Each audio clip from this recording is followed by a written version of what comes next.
So yung magandang araw mga lods, this is Legendary TV. So for today's video, ito naman, meron naman tayong short ride at syempre meron tayong pag-uusapan about dito sa Honda Click 160 natin. So update, Honda Click 160 mga lods ay 2 years na to sa atin.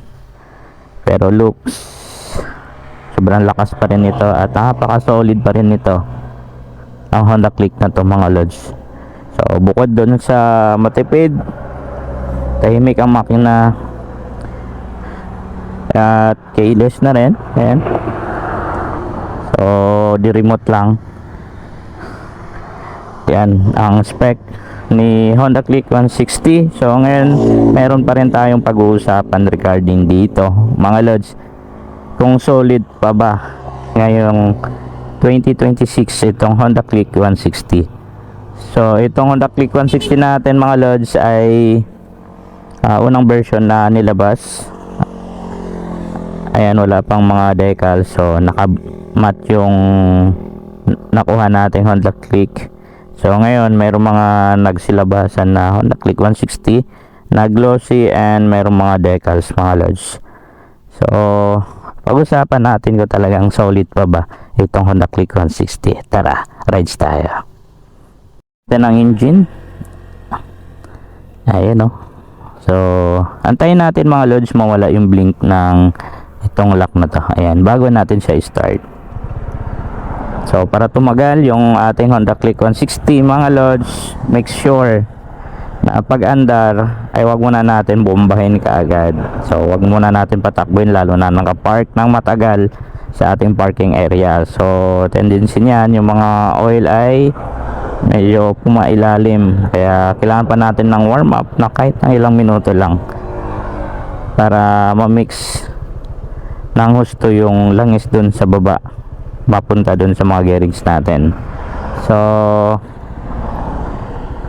tara, let's go. So yung mga lods, yung pag-uusapan natin ngayon yung regarding sa solid pa ba ang Honda Click 160 ngayong 2026. So para sa akin mga lods ay napaka-solid pa. Napaka-solid yung Honda Click 160. So base doon sa mga nakita natin sa mga review, sa performance, sa speed, sa gas consumption, ay solid na solid yung Honda Click 160 mga lods. Pwede siya sa pang long rides, adventure, dahil nga sa lakas ng performance ng engine nito mga lods. So kung nakita ninyo yung vlog ni Lods Kapwa sa ginawa niyang video, no, yung sa pinakamabilis ng mga scooters, yun, sinabi niya dun sa vlog ang pinakamabilis na maxi scooter ay Honda Click 160. So bakit nga ba mabilis yung Honda Click 160 mga lods? Sabi nila tahimik lang yung engine. At the same time mga lods, ang engine ng Honda Click 160 ay naka 4 valves yan.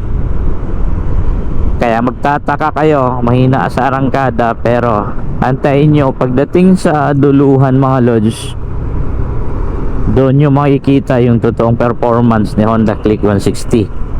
Kaya nga kapag nag-test ride ng 400 meters lang ay alanganin kay Honda Click 160. So doon pa lang sa 400 meters mga lods, halos nagbubuelo pa lang yung kanyang power. No, hindi pa talaga ma-reach yung totoong lakas niya. Kahit sa meron ngayong mga Honda Click 160 ngayon mga lods, kahit subukan ninyo, kahit biglayan yung pigayan, hindi po yan siya basta-basta na aangat talaga agad. So antayin nyo ng mga ilang segundo bago yan naangat yung kanyang power. So talagang nasubukan na natin yan. Pagdating sa patag, marami na nagsasabi tumatagos talaga, dumudulo talaga yung Honda Click 160. Kaya nga ito yung kinuha kong motor eh. So base din dun sa mga review mga lods, talagang solid na solid pang long rides. Na nga, bukod sa mayroong compartment dito sa harap, ito yung nagustuhan ko mga lods, kasi nga meron akong nilalagay na bag dyan. Kapag naglo-long rides kami, kasama ko yung pamilya ko, so kailangan natin ng lalagyan ng mga gamit dyan sa loob.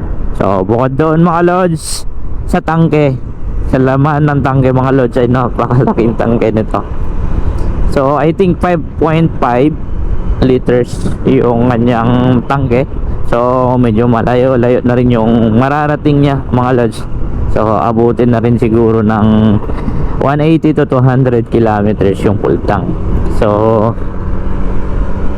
yun na nga, solid. Bakit solid sa akin mga lods?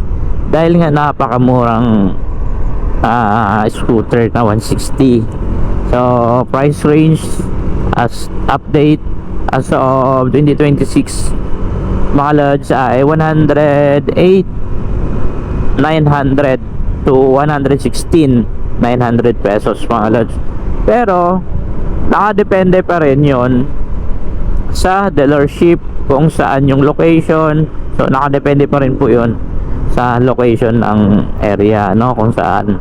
So magbabago pa rin yung presyo ng motor. Pero base dun sa pinaka sharp talaga niya, dahil 108 to 116k ang presyo, 'di ba? Napaka solid. So wala ka nang masabi dito sa Honda Click 160. Bukod dun sa speed, power ng makina, yung tipid ng gasolina mga lods, ang pinaka gusto ko dito. Sobrang tipid niya sa gasolina, promise. Lalo na pag long rides mga lods, sobrang layo ng nararating ng 1 liter natin. May angkas pa, baliwala. So isa sa mga napansin ko doon sa Honda Click 160, kapag naka-maintain yung piga mo, tapos pabilis siya ng pabilis mga lods, yung consume ng gas ay hindi nagbabago. So mas lalo siyang titipid. Kapag naka-maintain lang to mga lods, mas lalo siyang tumitipid. So umaangat tong bar na to kapag sobrang ganda ng patag at halos walang umaangat yung bar na yan. So meaning tumataas yung average fuel consumption natin per kilometer mga lods.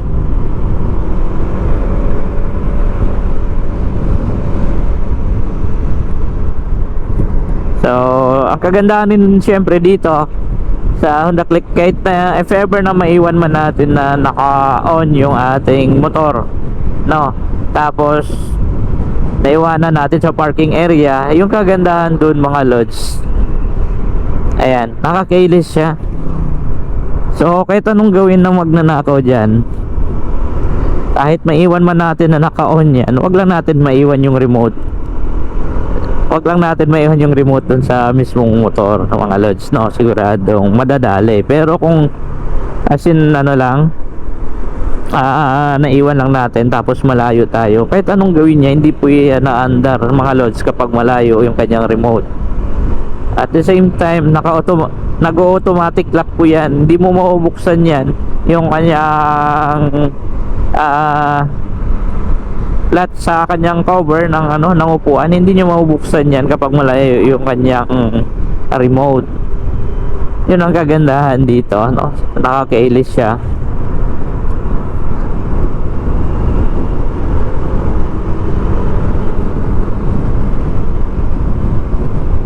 Kita nyo mga lods, 46,143 na to ang kanyang odo. Pero yung speed, yung lakas ng engine, as in napaka solid.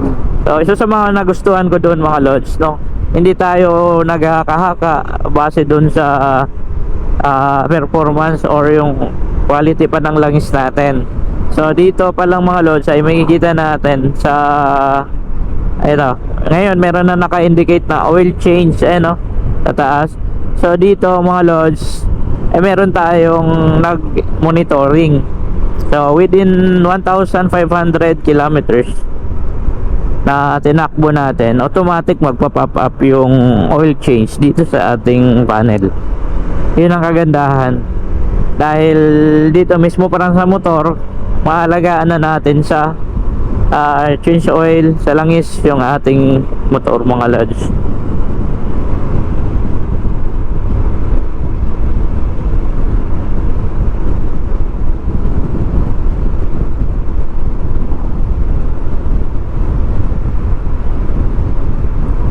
Yan sinasabi ko sa inyo mga lods, suli yung hugot, dumudulo lang siya. Halos aangatin ka niya sa halos inaangat niya yung motor mga lods. Simpleng biga lang. Ang ganda niyang drivean, lalo na sa mga mahabang patag mga lods, yung dumudulo yung motor natin, nakakagigil pumiga. So kinuha ko ito mga lods, hindi para doon sa pang tawag doon, pang racing. So kinuha ko lang talaga dito base doon sa looks.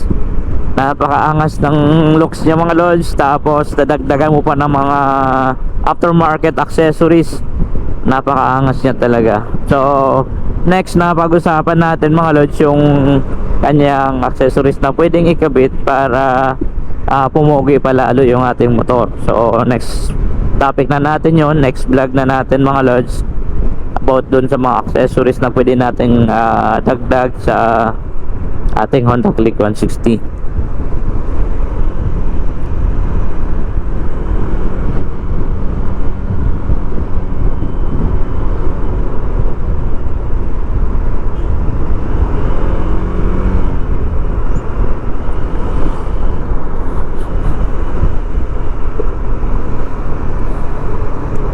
Para sa inyo mga lods, solid pa ba yung Honda Click 160 ngayong 2026? So meron na kasing naglabasan ng mga bagong maxi scooter gaya ng Aerox and yung Lexi ng Yamaha. So naglabasan na sila ng mga bago nila mga scooter na budget meal or abot sa budget natin. So yung Aerox pinaka solid din talaga. So gusto ko rin yung Aerox na yun mga lods, yung bagong labas. Nga lang medyo may kamahalan, kaya dito tayo sa Honda Click napunta 160, no? Doon tayo napunta talaga mga lods, dahil nga solid sa performance. So sa speed, sa mga nagustuhan ko din yung speed mga lods, kasi gawa ng minsan nagmamadali kami na sa rides, so may nahabol na oras, kaya solid na solid pagdating sa performance ng sa patag.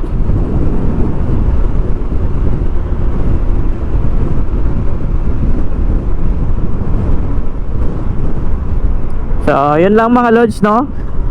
Next naman natin sa sunod, if ever na may makita man tayo na issue dito sa Honda Click natin, so bali i-share ko din sa inyo para malaman din ninyo at maiwasan yung mga ganong issue sa Honda Click mga lods. So yun lang, hanggang dito lang muna yung ating short rides and video na pag-usapan mga lods. Hanggang dito na lang dahil tumatanghali na.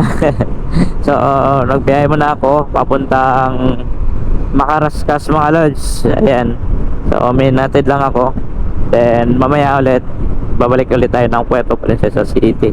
So yan lang mga lods, kung may nakuha kayo na kaunting tips and idea regarding sa Honda Click 160, ayan, so please subscribe and like and share na rin mga lods ng ating video.